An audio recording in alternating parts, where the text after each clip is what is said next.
I'm going to do a cold start on this 2003 PT Cruiser. I bought it last week. It wouldn't start, and I finally got it running. Now it's been sitting for several days, so let's see if it'll start up. It's in super nice shape. I'm going to use a vacuuming, but all right, let's see after several days of sitting if it'll still start. 147,000 miles on the clock. Oh, look at that. Now this thing sounds like the battery's weak, or it needs a bigger battery, and when you look at it, it's like 550 cranking amps, and it seems like it should be like 700, but the new battery that's in it, the lady put in there, it's what it calls for in the owner's manual. I'm impressed. It started up. When I first bought it, it would just turn over, and then it might sputter and fire once in a while.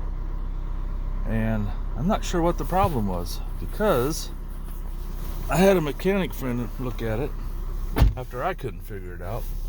No check engine light, no codes. He found a code for low oil pressure, and I think that was because it wouldn't start.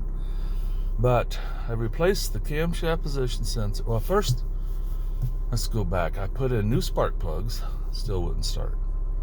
I put in camshaft position sensor, still wouldn't start. Crankshaft position sensor, still wouldn't start. And then I came out like the next day or two to do a compression check. I thought, well, maybe the engine's just worn out. And I did the compression on the first cylinder, and it was like 150. And I thought, well, that's not bad. I don't know what it's supposed to be, but it's not bad. And then I remembered a video I was watching, and the coil is labeled 1, 2, 3, 4 for the spark plugs. So I looked at the spark plug, the coil, and I looked at the spark plug wires, and number 1 and number 2 were reversed. Now, I don't know if somebody else did it, if I accidentally did it, if my mechanic did it, who knows. But as soon as I reversed those 2 wires, it fired right up. So that was kind of nice. And then I took it for a nice long test drive because it was smoking quite a bit. There's no oil in the water, no water in the oil. And I think it was just from sitting and trying to start it so many times, because the lady I bought it from was having trouble starting it. So she took out the battery and took it down, had it tested. They said it was bad. She put in a new battery.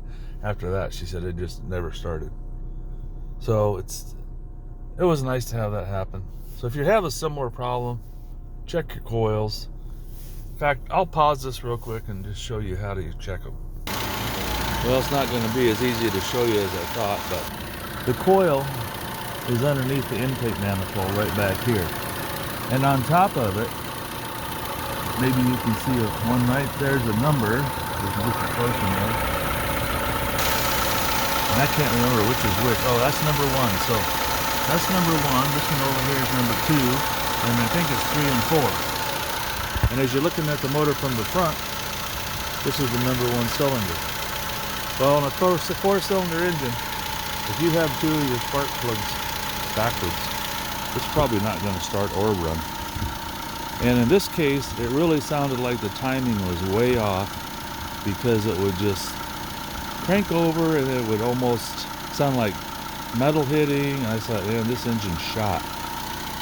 Something else you might want to know, and I need to find the plug and cover it. There's a peephole. The first hole is a bolt, and then right below that is a peephole, and it's got a rubber cap on it. You take that rubber cap off, and you can look and see if your cams are turning and find out if you broke your timing belt. And what we did was we turned it over till we got the 2 arrows lined up, and then when the arrows are lined up, number 1 cylinder should be at top dead center, which it was. So the timing seemed good, even though it sounded terrible. But now it's running good, it's idling good. I just need to get somebody to buy it. Thanks for watching.